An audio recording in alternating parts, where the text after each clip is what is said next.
The buzz of middle school chatter filled the air as students filed into room 207 at Sylview Middle School in Cleveland, Ohio. Math class was often a drag for most of the 7th graders, and today seemed no different, except for one girl seated quietly near the back. Her name was Emma. At just 12 years old, she had already mastered the art of blending into the background, a skill born out of years of being overlooked. Emma was the kind of student most teachers barely noticed. She rarely spoke unless called on, turned in her homework on time, and avoided attention like it was her life's mission. But there was something about her that made her different, even if no one had noticed yet.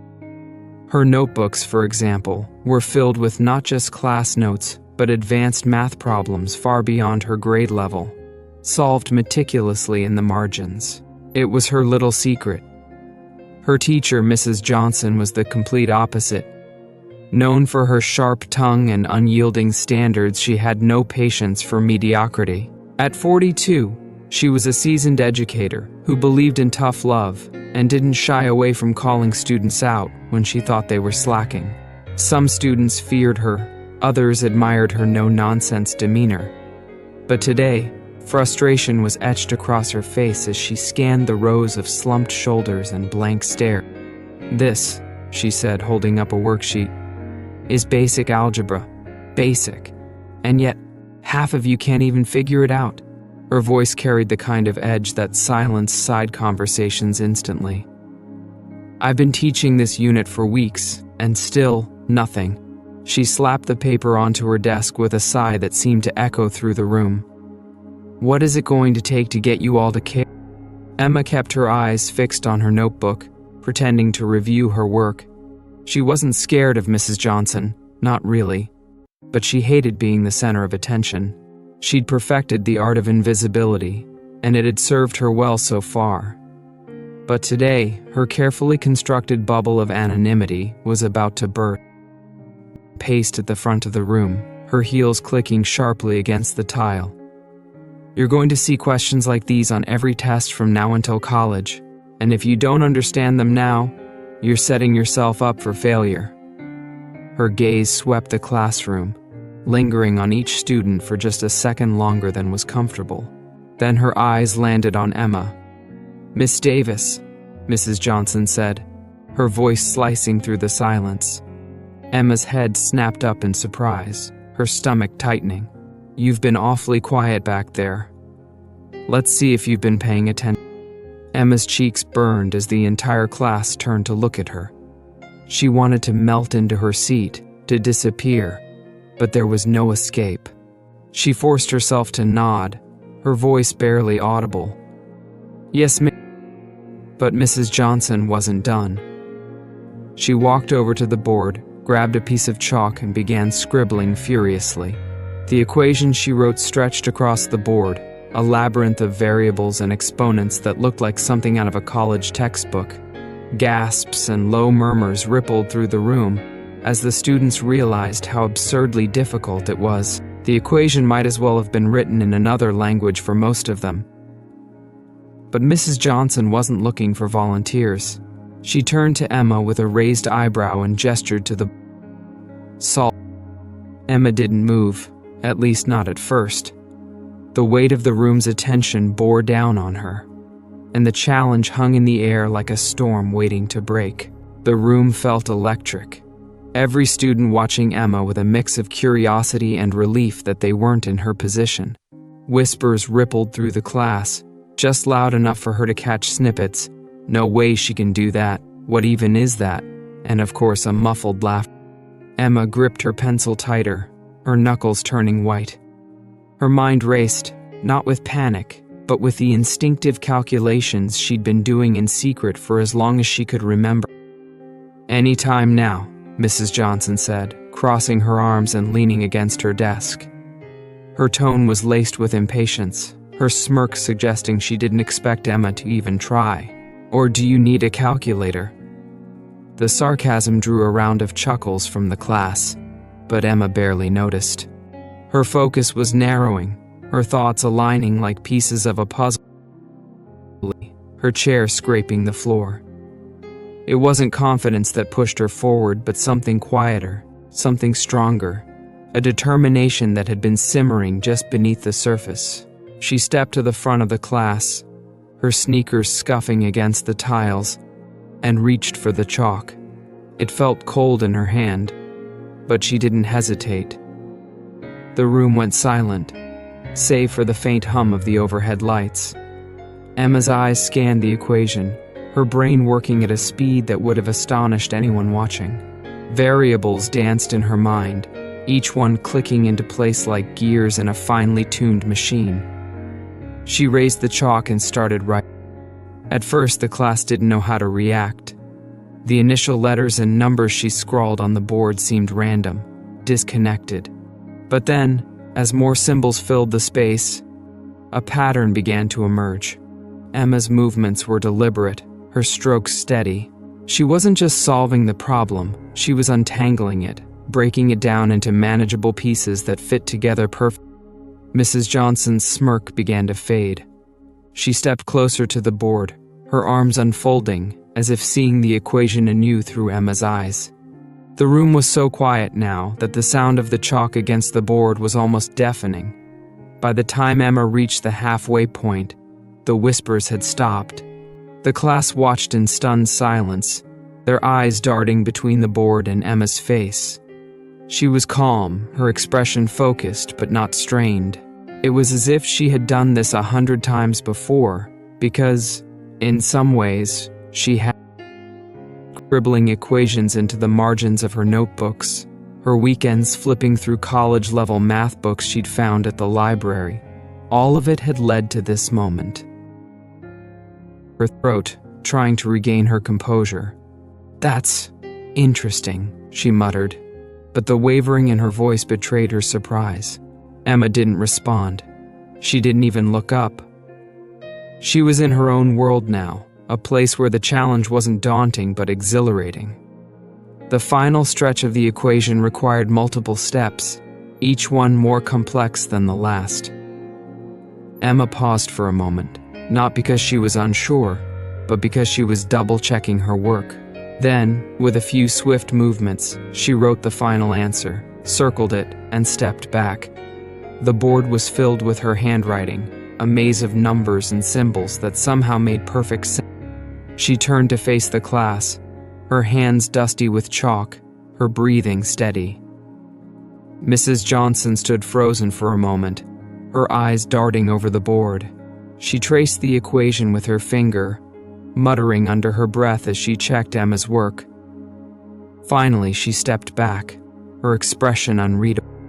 But the silence that followed wasn't just from the teacher, it was from the class, too, as they processed what they had just witnessed. Emma stood at the front of the room, her chalk-stained hands hanging loosely by her sides. Her heart thudded in her chest, but her face betrayed none of it. She scanned the room briefly, catching glimpses of wide eyes and slack jaws. No one was laughing anymore. She remained by the board, her gaze fixed on the solution Emma had just written. Her finger traced each line, occasionally pausing as if searching for an error, but there was none. The silence stretched, heavy and unbroken, until she finally turned to face Emma. Mrs. Johnson began, her voice softer than anyone had ever heard it. She stopped herself, shaking her head slightly as if trying to process what had just happened. "How did you know to do that?" Emma shifted on her feet. She didn't like the spotlight, but she also wasn't about to dismiss what she'd just accomplished. "I've been studying," she said quietly, her voice barely above a whisper. "It made sense once I broke it." Miss stared at her, a flicker of disbelief still lingering in her eyes. "Studying? On your own?" Emma nodded. "I like math." Murmurs spread through the classroom. Some students exchanged glances. Others whispered behind cupped hands. No one had expected this, not from Emma, the girl who always seemed to disappear into the background. But it wasn't just the students who were struggling to make sense of the moment. Mrs. Johnson, a teacher who prided herself on recognizing potential, realized she had missed something extraordinary. She had underestimated a child whose brilliance had been hiding in plain sight. Clearing her throat, Mrs. Johnson gestured toward the board. "Class, let's take a moment to appreciate what just happened here. Emma not only solved this problem, she did it in a way that demonstrates a level of understanding far beyond what's expected at her age." Her words were measured, but there was a hint of awe in her tone. This is what true talent looks like. Blushed the unexpected praise. She wasn't used to being the center of attention, let alone being celebrated. She glanced back at her seat, longing to retreat to the safety of her desk. But something stopped her. For the first time, she felt a flicker of pride. Not because she had proven Mrs. Johnson wrong, but because she had proven herself right. The class, still stunned, began to clap. It started slowly, a smattering of applause from a few students in the back. But it grew louder, more confident. Emma looked out at her peers, her usually shy demeanor giving way to a small, tentative smile. She hadn't just solved an equation, she had shifted the dynamic of the entire room. She raised her hand to quiet the applause, her expression thoughtful. "Emma," she said, her voice firm but kind, "why didn't you ever speak up before? If you can do this, why haven't you shown it?" Emma hesitated. She wasn't sure how to explain it. How could she put into words the fear of standing out, the comfort of being invisible? "I didn't think anyone would care," she finally said, her voice barely audible. She softened, and for a moment, she seemed less like the strict teacher everyone feared, and more like someone who genuinely wanted to understand. "Well," she said after a pause, "you were wrong about that." As the applause faded, and the class returned to their seats, Emma realized that her world had shifted, whether she was ready for it or not. The rest of the class passed in a daze. Mrs. Johnson attempted to continue the lesson, but the air in the room was different now, charged with a sense of awe and curiosity. Emma sat quietly at her desk, trying to disappear again, but the whispers from her classmates made it impossible. "That was insane," one boy muttered to his friend. "She's like a genius or something." "She made it look so easy," another girl whispered, sneaking a glance at Emma. "I didn't even know she could talk, let alone do that." Emma heard every word, her cheeks burning despite herself. She wasn't used to attention, let alone admiration. Part of her wanted to shrink back into her quiet corner. But another part, a small growing part, felt something new: pride, validation. For once, she wasn't being ignored. Mrs. Johnson, meanwhile, couldn't stop glancing at Emma. She had prided herself on spotting hidden potential in her students, but she had missed this entirely. Emma's quiet brilliance had been right in front of her, and she hadn't seen it. That realization gnawed at her as the bell rang, signaling the end of class. "Emma," Mrs. Johnson called out over the noise of students packing up their things, "can you stay for a moment?" The murmurs started again as the other students filed out, sneaking glances at Emma on their way. She stayed in her seat, clutching her notebook tightly as the last stragglers left the room. Mrs. Johnson walked over, her usual commanding presence softened by something gentler. She sat on the edge of her desk and folded her arms, looking at Emma thoughtfully. "I owe you an apology," she began, her tone unusually sincere. Emma blinked, unsure of what to say. "An apology?" Mrs. Johnson nodded. "I underestimated you. I assumed you were just coasting along, but I was wrong. You're extraordinary, Emma, and I'm sorry I didn't see it sooner." In the air, heavy with meaning, Emma wasn't sure how to respond. No teacher had ever spoken to her like this before, not as a student, but as a person. Mrs. Johnson continued, her voice more confident now. "You have a gift, Emma, and it's not just about solving equations. It's about the way you think, the way you approach problems. That's something rare, and it's something you shouldn't hide." her fingers tracing the edges of her notebook. I didn't think it mattered." "It matters," Mrs. Johnson said firmly. "It matters a lot, and I want to help you if you'll let me. There are programs, competitions, opportunities that could really challenge you and help you grow." "I think you'd be amazed." Emma's heart raced.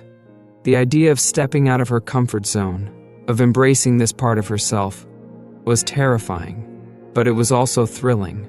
She looked up at Mrs. Johnson, seeing her not as the intimidating teacher she once feared, but as someone who genuinely believed. "I'll think about it," Emma said quietly, a small smile tugging at her lips. Smiled back. "That's all I ask." As Emma left the classroom, clutching her notebook tightly, she couldn't help but feel that something inside her had shifted. For the first time, she wondered not what she could hide, but what she could become. Closing narrative. More than just a moment of triumph in a classroom. It's a reminder that we all have untapped potential, talents waiting to be uncovered and dreams waiting to be pursued. Too often, people are underestimated by others, and sometimes even by themselves. But sometimes all it takes is one moment, one challenge, to reveal what's been there all along. Whether you're a student, a teacher, a parent, or just someone trying to navigate life, Emma's story is a call to action. Don't let fear or doubt hold you back. Don't let others define what you're capable of. And most importantly, never underestimate the power of stepping forward, even when it feels impossible. So, what's your hidden talent? What's that thing you've been keeping to yourself, afraid to show the world? Maybe it's time to take the first step, to grab the metaphorical chalk and write your own story.